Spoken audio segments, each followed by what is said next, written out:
News.com. Southern California Edison. Make plans to stay safe in an emergency or a public safety power shutoff. Have a shared plan for you and your loved ones. Start today at sce.com/be prepared. Is this the title? This is the KBLA Sports Minute with Ray Richardson. A very busy night for LA's basketball teams. Let's start with the kids. USC beat Kansas State by 13 to win their season opener. 18 points and 6 assists for freshman sensation Isaiah Collier, the nation's #1 recruit in the class of 2023. UCLA rose to a 31-point win over St. Francis of Pennsylvania. USC's women's team won their season opener. They beat Ohio State by 9, 32 points, 6 rebounds, and 5 assists for freshman phenom Juju Watkins. The Lakers fell to 3-4 after a 1-point loss at Miami. The Clippers lost by 14 to the Knicks in New York. Nice game for James Harden in his debut. 17 points, 6 assists in 31 minutes. Monday Night Football, the Chargers beat the Jets in New York by 21. 2 touchdowns for Austin Eckler. The Chargers made it to 500 at 4-4. No debates, no speculation, just the info you need. That's your KBLA Sports Minute. I'm Ray Richardson on KBLA Talk 1580.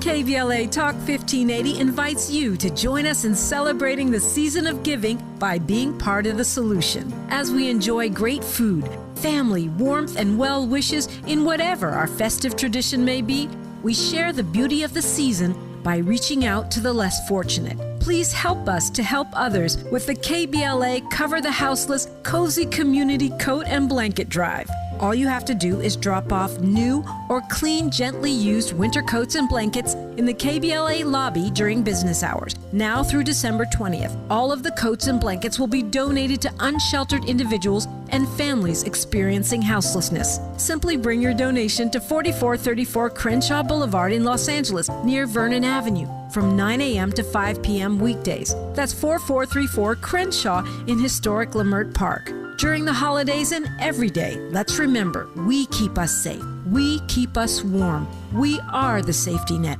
And together, we can cover the unsheltered. Get caught up in the spirit of the season, the spirit of love. Make a difference with your friends at KBLA Talk 1580.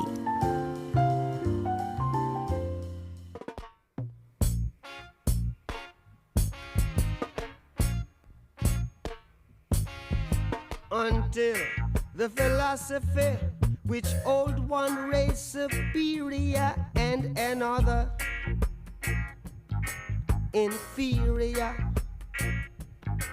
is finally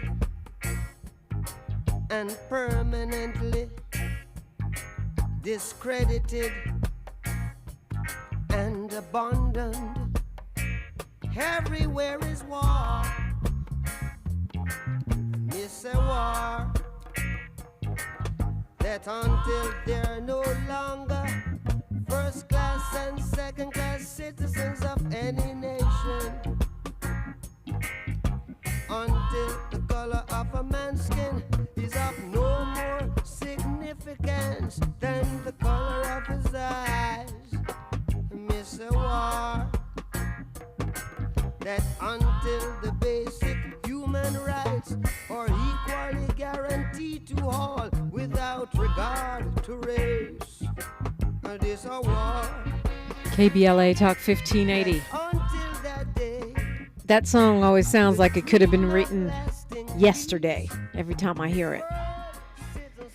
Happy to welcome into the space you, 800-920-1580. You are always part of the conversation. Freestyle phones right now, but also joining me from somewhere on the road. He's the founder of the Fannie Lou Hamer Institute, a lead organizer with Black Lives Matter LA and BLM Grassroots.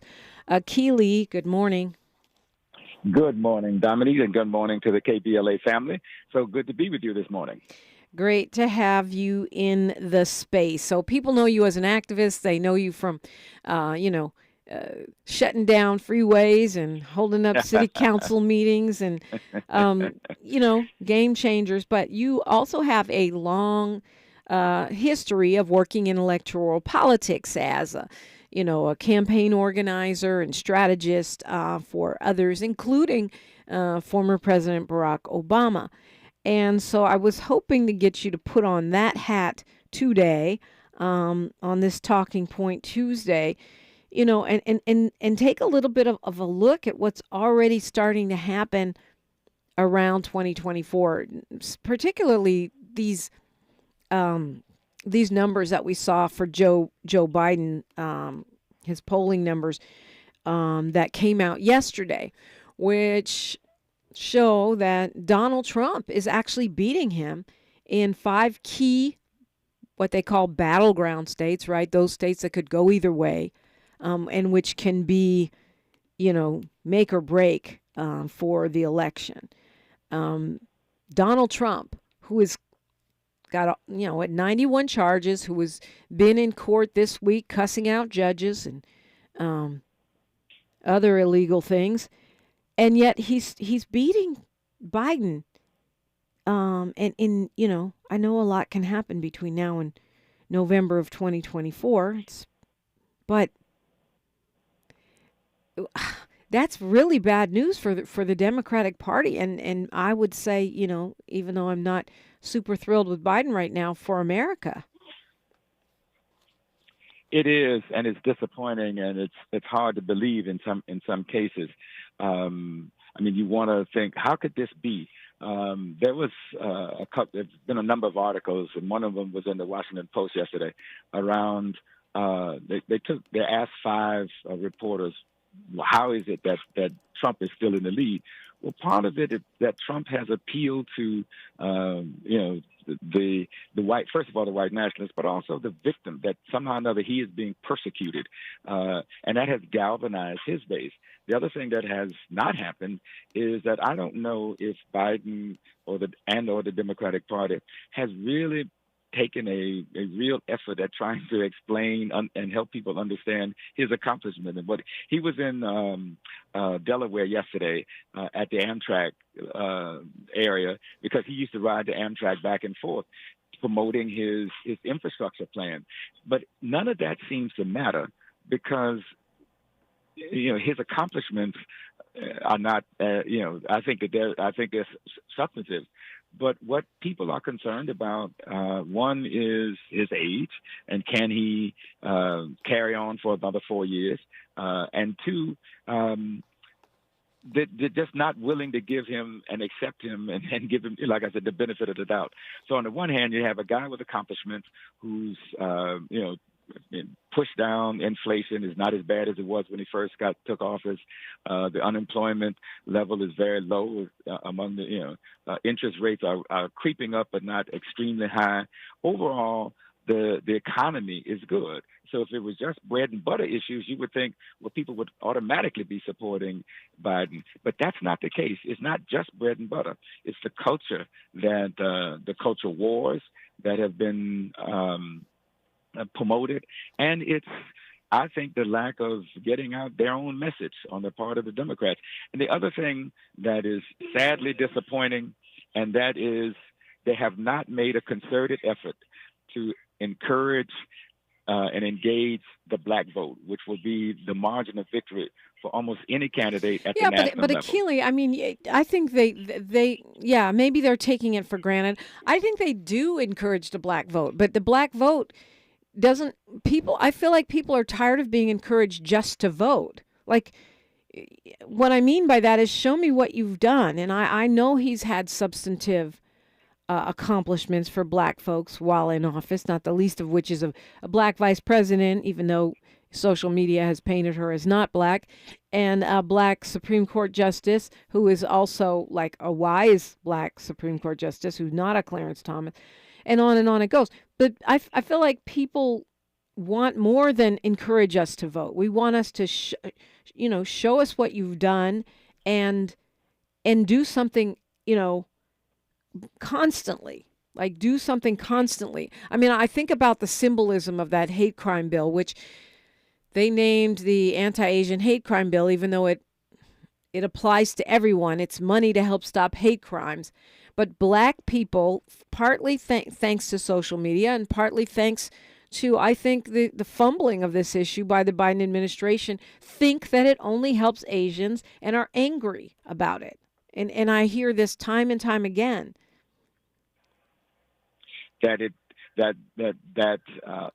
and I don't want to dismiss or in any way demean what has happened within the Asian and the Pan-Asian community, the hate crimes that popped up. But we have been Black folks have been living with hate crimes since 1619. Right. And it took hundreds of years for us to even get our civil rights, and those civil rights are being rolled back. So I get how people would be disappointed. I get how people would be discouraged. One of the things that I struggle with is that what would have happened had more Black people turned out for Clinton? Would we have the same set of judges? And would those judges have? You're talking about Hillary, not Bill. Hillary, Yeah. Hillary Clinton in 2016. And I've worked 6 presidential campaigns, starting in 1980, and I've asked myself, wow, and the last one was Barack Obama. And usually when I get a chance to talk to the candidates, I ask them a couple of questions about will they do this. And for Obama, it was end the war and pass health care, and he did those 2 things.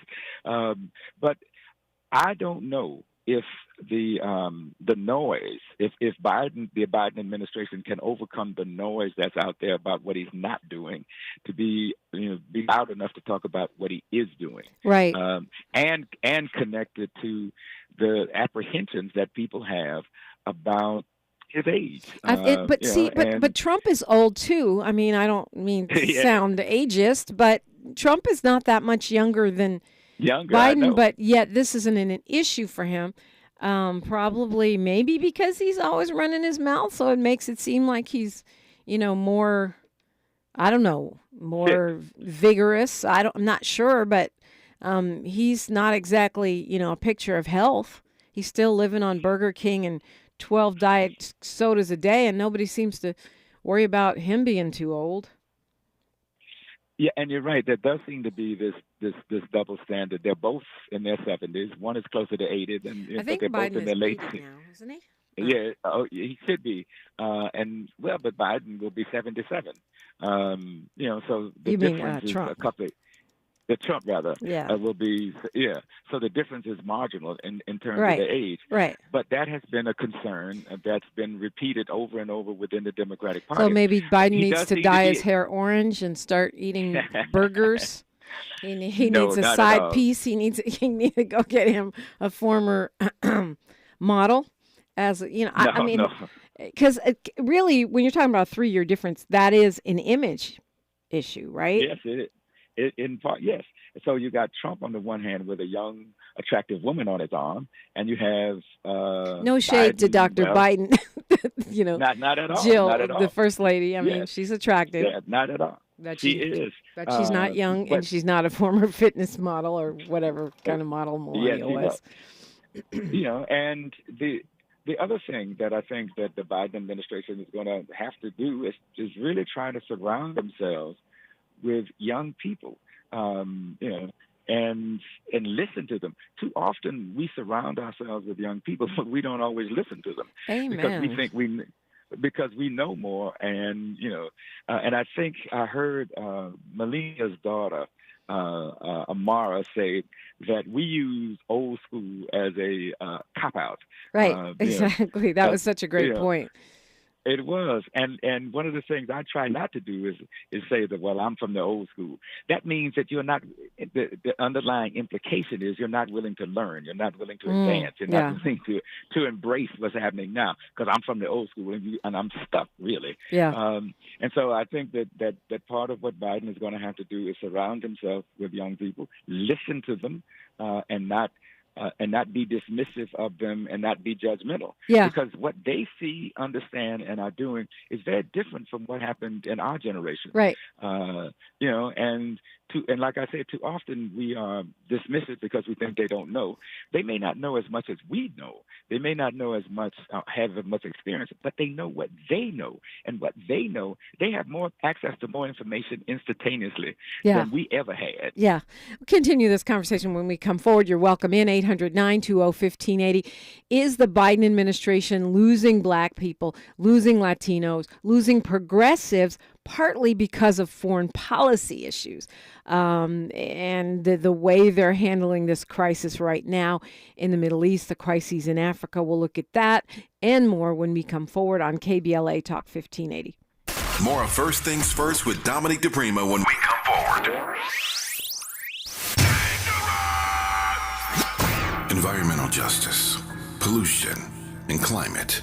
In Los Angeles and across America, people of color are suffering and dying from disproportionate health impacts on a planet that has less than 10 years to prevent irreversible damage. Heat illnesses, respiratory illnesses, water-related illnesses, food system impacts, insect-related diseases, black maternal health, and mental health effects. As the impacts of climate change mount, millions of vulnerable people, our people, are going to bear the brunt of these extreme environmental events, which will likely lead to forced displacement, loss of cultural identity, and other related risks. These realities are as real as rain.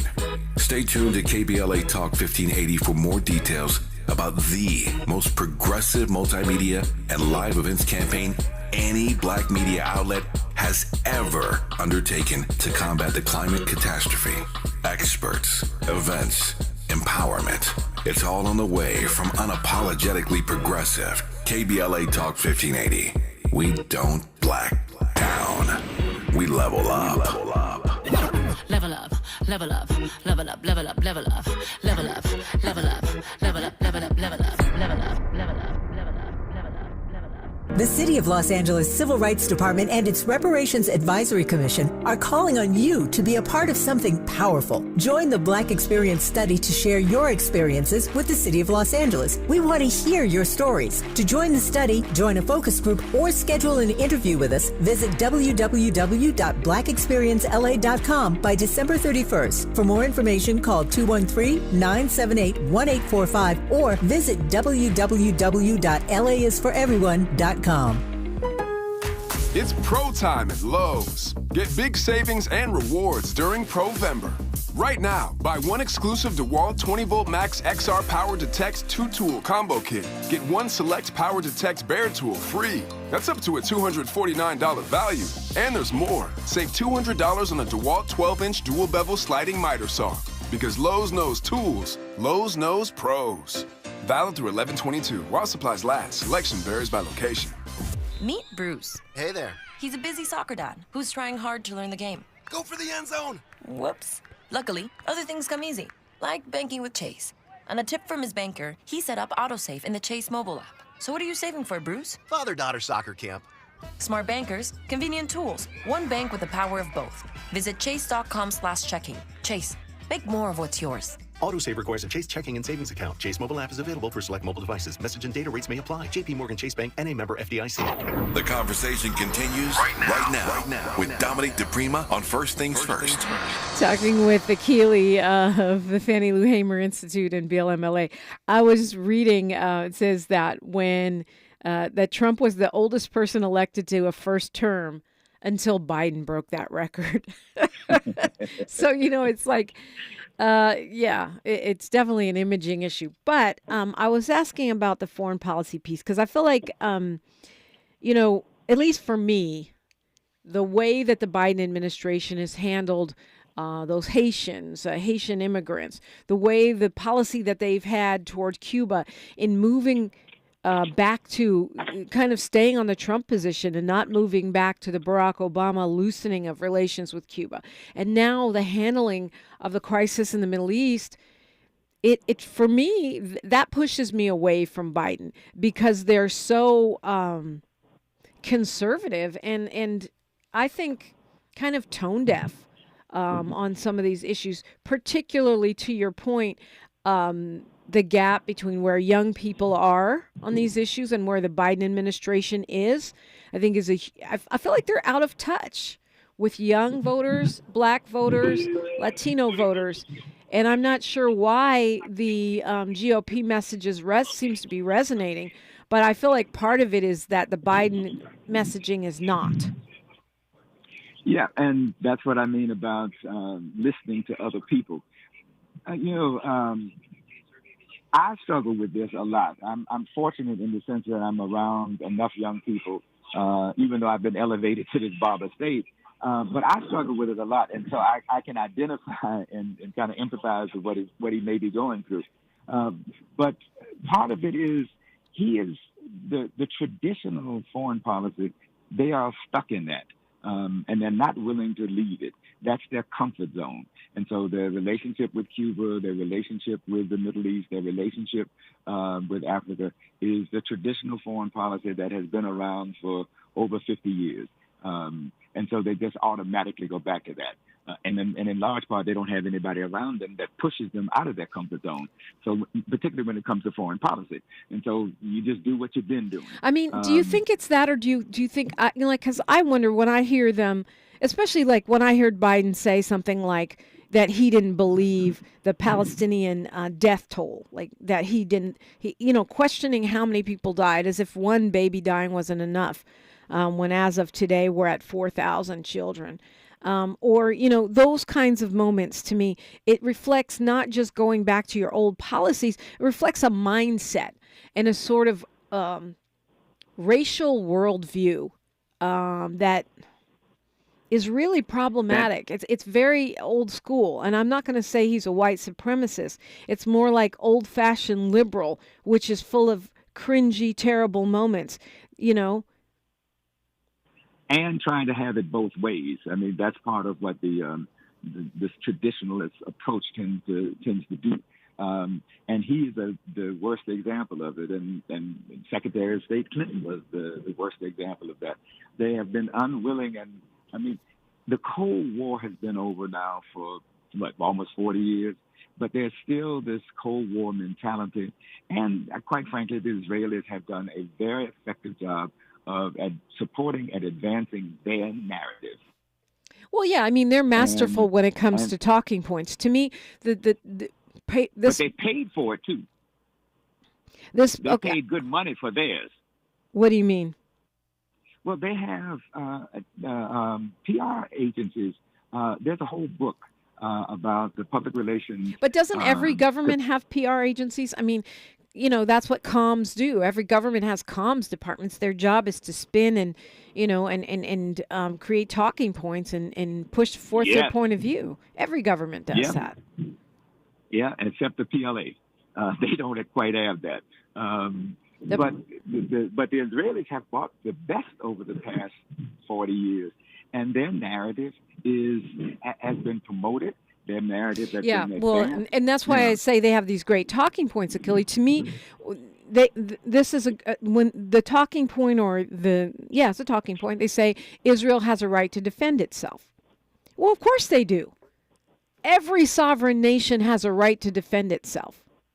Why is that a talking point to me? Because when people say that, it implies that, they have a special need to defend themselves. Every sovereign nation has a right to defend itself. Isn't that why we're spending money in Ukraine?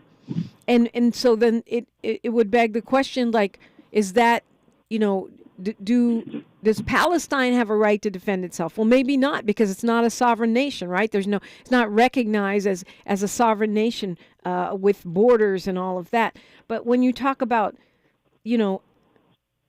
a talking point to me like that is effective because you don't think about what is not being said.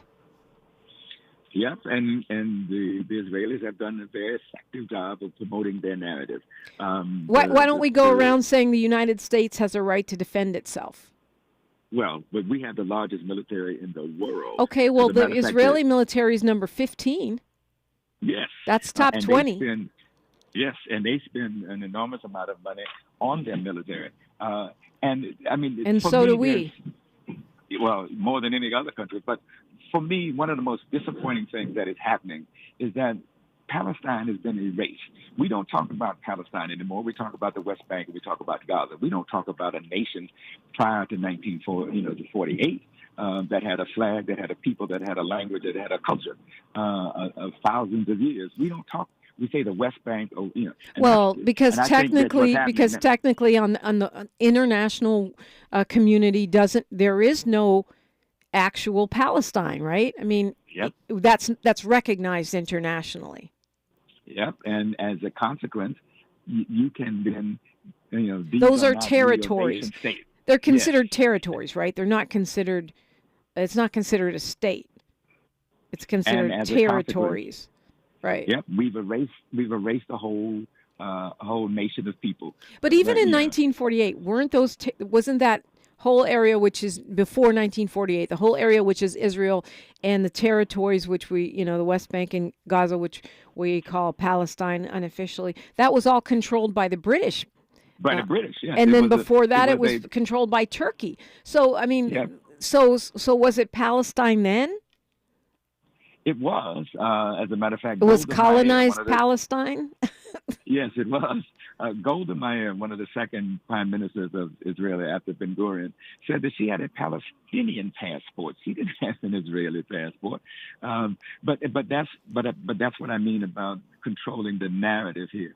All of a sudden, there's this nation state that's been created out of the Second World War and colonial relationships. I mean, Palestine was a protectorate of the British.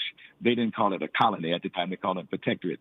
But they allowed over time. Okay, I got to look that up. What is the legal definition of a protectorate? Well, sounds like a colony. It does. No. That's just a euphemism. It's a euphemism. But one of the things that the Biden administration has done is bought into that narrative, and every administration since Truman has bought into that narrative, and we have spent billions and billions of dollars supporting, promoting, and protecting Israel, which was created presumably as a compromise. The whole two-nation approach is completely off the board. Nobody is even talking about that anymore. The PLA, has been reduced to, at best, collecting taxes and trying to administer their territories. And so they're talking about the Palestinian Authority. It used to be the PLO, the Palestinian Liberation Organization, but now it's become the authority. There's no two-state discussion that's been going on, and no administration, including the last one, the Barack Obama or Trump, has even looked at trying to resolve the issue within the Middle East, looking at that two-state policy. I mean, since the Clintons, quite frankly, and that's been over 25 years ago. So the Biden administration is simply picking up the pieces that have always been there and moving it down the road. As a matter of fact, you can't even say that you don't support. Look at what is happening to Cori Bush, who has been, or even Congresswoman Waters, who has come out in support of a ceasefire. A ceasefire. Mm-hmm. I mean, she's being questioned and attacked. If you're not completely 100% loyal to Israel, then you are anti-Jewish. You are anti-Semitic. By the way, the Palestinians are Semites also. So but we have anti-black people. So I don't know that that's the best argument. I mean, you got Clarence Thomas. He could say, "How can I be racist? I'm black." Well, just look at look at what you've supported in this country. But I get your point. We've got news, traffic, and sports right here. But I want to, this is a good conversation. You're welcome to join.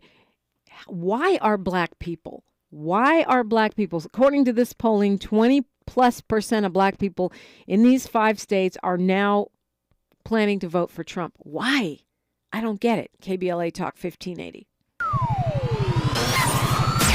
KBLA Talk 1580 is an intervention. When we come forward, includes you. KBLA Talk 1580, turning pain into power. I'm Mike Moore. Here's the latest from the Black Information Network. Calabasas is the latest city in California to ban virtual comments from its city council meetings. It follows hate speech, including anti-Jewish and anti-black comments made during the Calabasas City Council meeting on October 25th. Officials say one person used an AI-generated recording to promote anti-Semitism in the voice of Anti-Defamation League CEO John Greenblatt. Another person called in using the name of a Nazi fighter pilot before using racial slurs. The Striking Actors Union is rejecting the industry's so-called last, best, and final offer as the strike rolls over into another day. SAG-AFTRA, the union representing some 160,000 striking actors, said there are still several items where there is no agreement. And that's the latest. I'm Mike Moore from your 24/7 news source, the Black Information Network and BINnews.com. Southern California Edison. Make plans to stay safe in an emergency or a public safety power shutoff. Have a shared plan for you and your loved ones. Start today at sce.com/be prepared. This is the KBLA Sports Minute with Ray Richardson. A very busy night for LA's basketball teams. Let's start with the kids. USC beat Kansas State by 13 to win their season opener. 18 points and 6 assists for freshman sensation Isaiah Collier, the nation's #1 recruit in the class of 2023. UCLA rose to a 31-point win over St. Francis of Pennsylvania. USC's women's team won their season opener. They beat Ohio State by 9, 32 points, 6 rebounds, and 5 assists for freshman phenom Juju Watkins. The Lakers fell to 3-4 after a 1-point loss at Miami. The Clippers lost by 14 to the Knicks in New York. Nice game for James Harden in his debut. 17 points, 6 assists in 31 minutes. Monday Night Football, the Chargers beat the Jets in New York by 21. 2 touchdowns for Austin Eckler. The Chargers made it to 500 at 4-4. No debates, no speculation, just the info you need. That's your KBLA Sports Minute. I'm Ray Richardson on KBLA Talk 1580.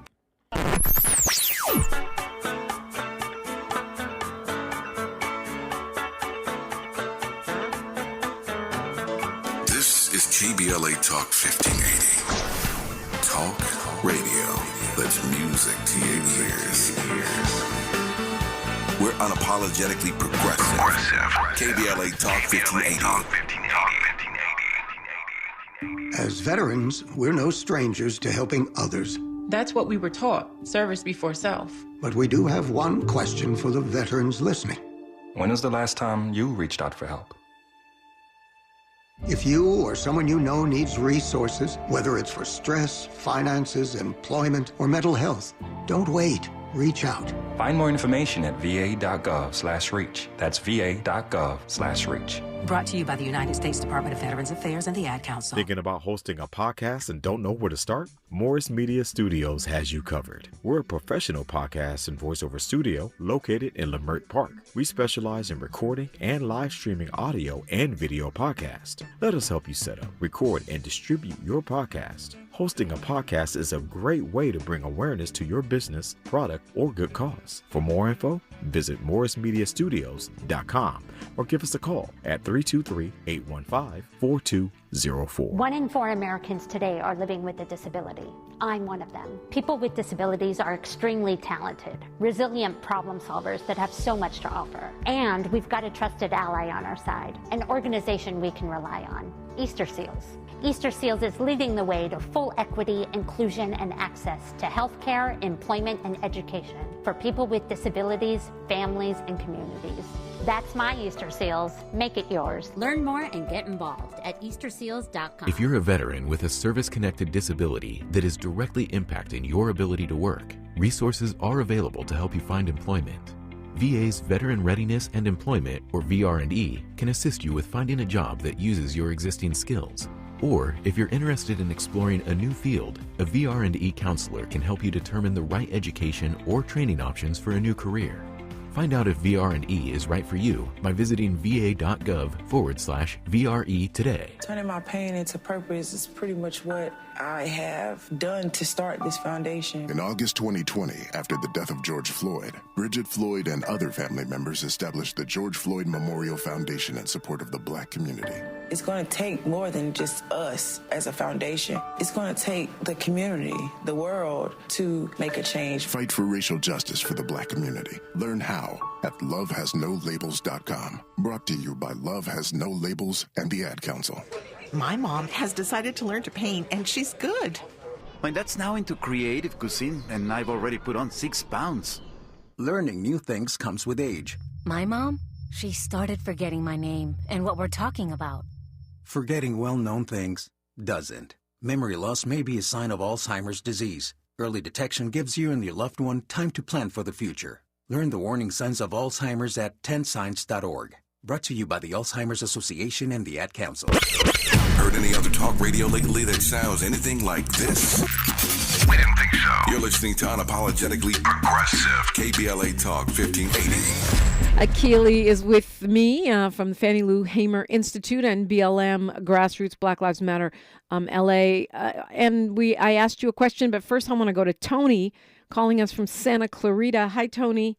You're on with Akili and Dominique on KBLA. Hey, you know how America's all with Israel, but Europe is all with Palestine, especially Britain, France, and Italy, because they're upset that they have to buy all this NATO apparatus, all these fighter jets and rockets and all this stuff for a huge price, and all the profits that America's making, or the military industrial complex is making off selling this stuff to NATO, they're using it to give free stuff to Israel and Ukraine. And now Europe's all mad that they're being forced to keep buying all these things. They don't want to buy them. Especially like this past summer, America gave Israel like 20 free F-35s. Those things are stupid expensive. And they're using an F-35 to bomb a city when it's supposed to be a fighter jet. And then America doesn't do anything about those boats with the migrants coming from Libya sinking in the water over there, and the Navy ships are just parked in France and Italy, and these migrant boats are drowning, and they're not doing anything for like 2 or 3 years, and now they're going to help Israel when they should have helped those migrant boats like way before. Well, you want to respond to what Tony's saying? I mean, I think what you're talking about are government responses.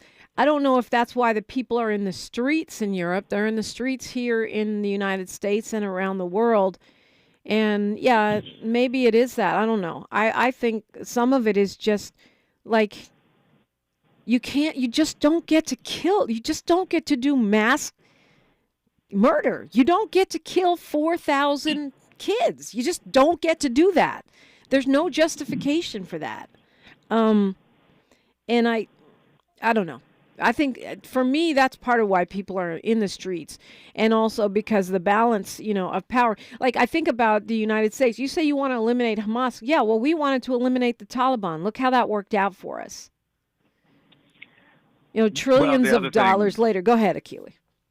Well, the other thing is talking about NATO. I think the Europeans have learned through their history of 100 years wars and all the rest of that, that people are going to resist. And when they do, they are going to do whatever, much like the Israelis resisted during the Second World War and to establish Israel. So people are going to resist. And I think what the Europeans have learned is that people are going to do that, and that they have a large immigrant population from the Middle East and from around that region. And so that's being incorporated and adding to Europe's accomplishments. And so they have a different set of foreign policies.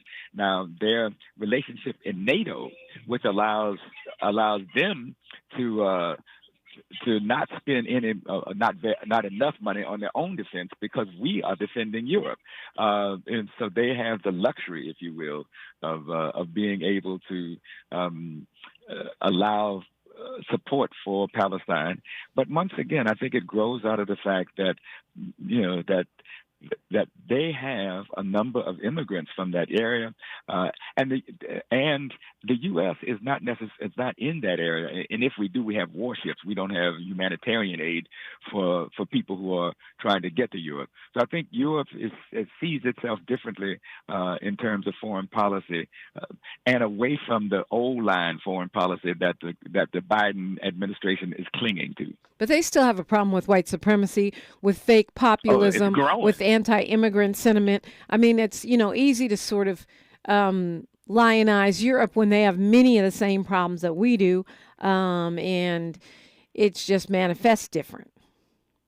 Yes, and it's growing. The anti-democratic elections or parties that have developed over the past few years, both in France and even once again in Germany. And they are anti-immigrant. In any immigrant, and usually their immigrants are black or from Arab nations. Yes, Tony, yes. did you want a follow-up question or another point? Tony? One more thing. Yeah. I don't know if you were listening to Tavis yesterday in the second hour about gentrification.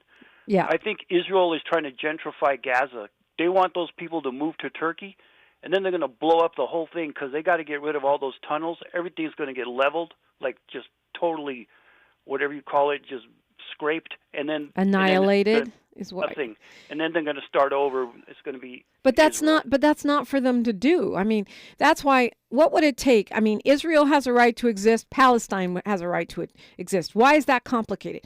They have a right to defend themselves. You have a right to defend yourselves. Nations. If South Africa could supposedly do it. I mean, we were there last year, and the racism and the control by the white minority is still very present. But they've made some strides. Why is that impossible? Why is a two-state solution impossible? Why is it impossible to say, why is Maxine Waters taking heat? And it's just not her. I mean, people in private industries stepping down or being pushed out of their jobs just simply for saying ceasefire. And another thing, Tony, speaking of Tavis's show, somebody was saying that, I think it was Connie Rice, that the Biden administration, right now you basically have lost every Arab American voter from now until forever, which means Michigan for sure. Yeah, and I think that. Go ahead, Akili. Yeah, well, I think that's another, and you made this point earlier, kind of tone deafness that the administration has, because they're willing to cling to those traditional approaches without being willing to even go a little outside of their comfort zone. And so, yes, we've always supported Israel. Yes, we've given them billions of dollars in military support and aid and allowed their country to develop and advance, while at the same time we've helped down the Palestinians. And so that's another tone-deaf kind of thing that the Biden administration is going to have to struggle with as it moves into 2024. And another thing I agree with Tavis is, what is a humanitarian pause? You want people to stop bombing for a few minutes so you can give them some water and then bomb them again? Why do I care if I'm not thirsty if I'm dead? I mean, it just doesn't make any kind of sense. The other thing that's underlying this is the politics. Netanyahu is being blamed for a lot, and his political career is on the line. And he is going to do everything he can to say, look, they did this to us, but now they don't exist. We took care of them. They'll never do that again, because his political life is on the line. And so he is prepared to wipe out Gaza. He's prepared to wipe it off the map if necessary to save his own political hide, which we don't. That's because the people in Israel are dissatisfied about what he has been doing and his leadership. And so he's prepared to do any and everything to save his political hide. And if that means genocide against the people in Gaza, so be it. And he came out and said, we're at war. And when the issue comes up around a ceasefire, they say absolutely not. Well, he's their Trump. Doing but worse. I mean, so you're right, worse than Trump. But what is, and that's another thing. There's an agent here locally in Los Angeles, I can't remember her name, who stepped down because she said, people were supporting a genocide. And I've heard others, really take heat for saying it was a genocide, and that folks feel that's anti-Semitic. And I feel like I'm missing something about why that's anti-Semitic. To me, asking Israel to stop killing children, I just don't see how that's anti-Semitic. Because it is, their narrative is that they are right all the time. And so if they choose to annihilate a people and that winds up being genocide, that's just a part of their narrative. Remember, we have a right to defend ourselves. And one way we're going to defend ourselves is to make sure that the people who attacked us or who resisted us don't exist. Honestly, they do have a right to defend themselves. Every sovereign nation has a right to defend themselves. But that's not the same as just indiscriminately killing people. And But if you want to take over territory and you want to make sure that the people never resist anymore, then you wipe them out. And I think that that's what Netanyahu is going to do, so that he can take credit for eliminating once and for all any attack from that side of Palestine. And he's going to run on that, even though, like I said, and if that means genocide against Palestinians, he does not care. And I think he's demonstrated that over and over again.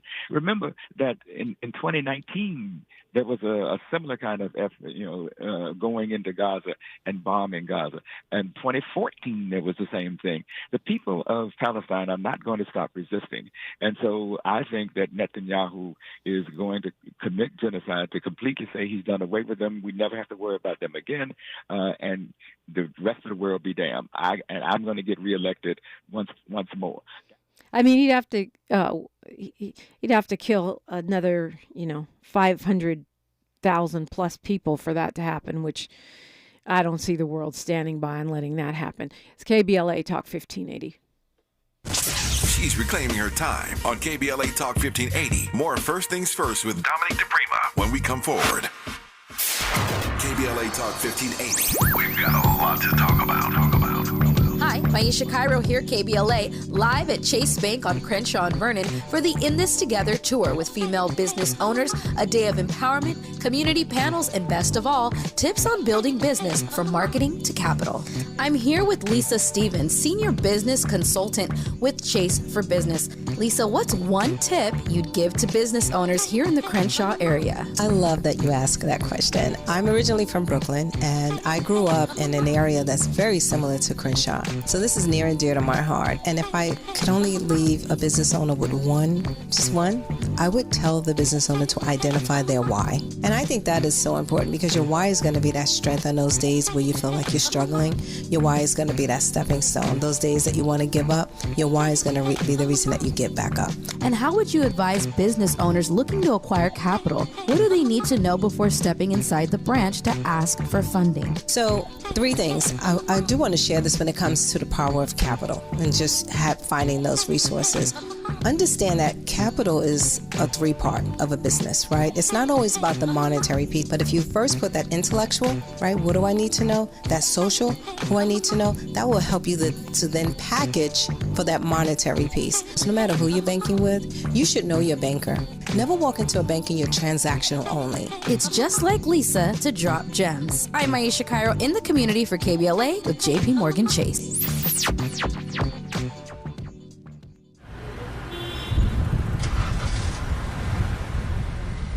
What's up, party people? It's your favorite MC's favorite rapper, MC Light here. And we're celebrating 50 years of hip-hop, authentically powered by Cadillac.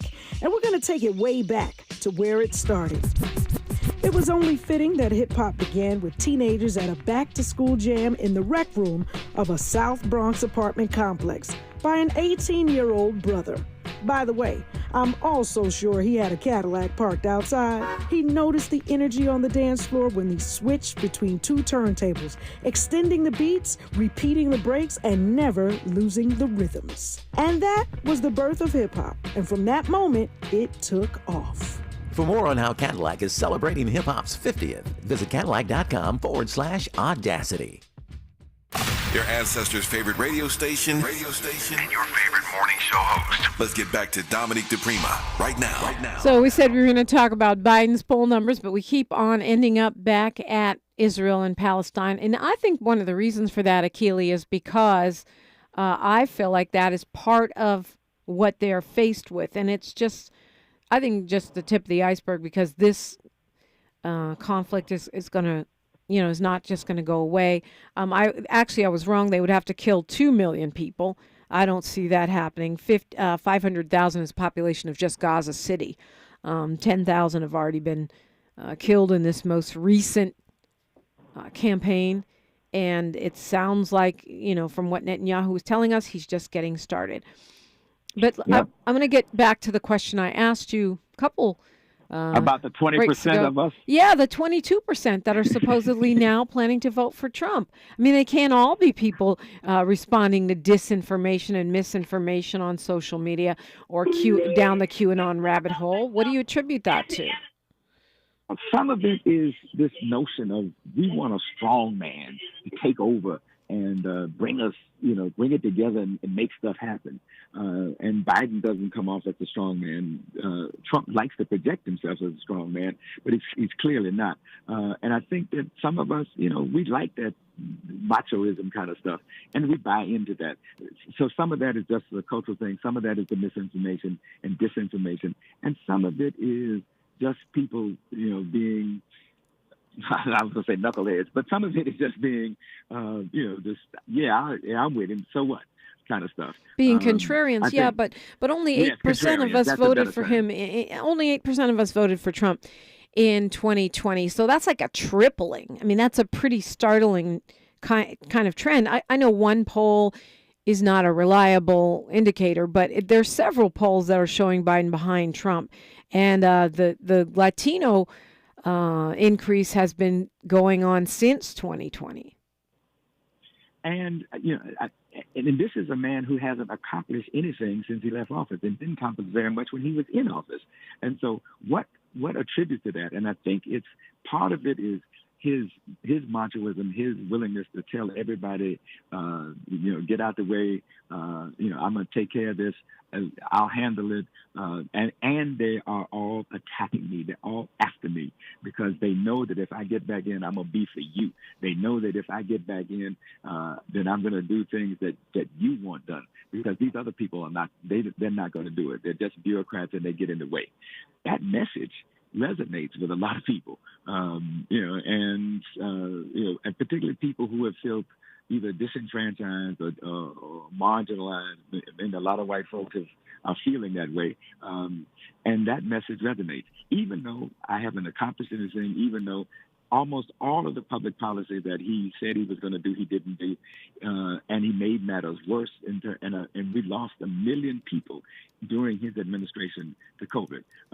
Those things, I think the Biden administration is going to have to remind us of, but they also got to remind us of their own accomplishment, and they haven't done a good job at either, reminding us of what it was like 4 years ago when 1 million Americans were dying because of COVID, and this man never acknowledged it, and what the Biden administration has accomplished. So they haven't done very good jobs at reminding us or telling us about who they are and what they will do. And the part of it, I think, is that Biden has, if you look at his political career, even when he first got started, he wasn't given a chance. He was a young, local elected official.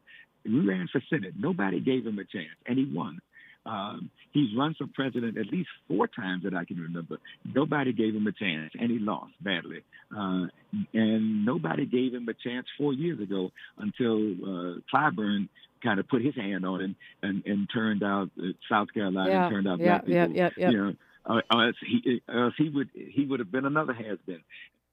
Well, I want to get the answer to this question when we come forward. David Axelrod says Biden should not run again. Is that even a possibility, and what would that look like? KBLA Talk 1580. A safe place to go loud. A great place for progressive politics. KBLA Talk 1580. Some people won't give you the real talk on drugs, but it's time we know the facts. Fentanyl is killing people. It's a powerful opioid, often made illegally and commonly mixed with illicit drugs. It can even be pressed into counterfeit pills that resemble prescription medications. Just 2 milligrams, about the size of a few grains of sand, could potentially be lethal. This isn't an ad to scare you, but it is an ad to make you think twice. Get the facts. Go to realdealonfentanyl.com. This message is brought to you by the Ad Council. Shop Black Friday every day at Lowe's and get the best new deals all month. Right now, shop the lowest prices of the year on select major appliances and save an extra $100 for every $800 you spend on select major appliances. Plus, bring home a Little Giant 14.3-foot multi-position ladder. Was $169, now $99. Because Lowe's knows deals. Valid to 11/8. Appliance savings vary based on purchase amount. Exclusions apply while supplies last. Selection varies by location. See Lowe's.com for details. Hey, Dad, how do airplanes fly? What's in this box? Is this tree good for climbing?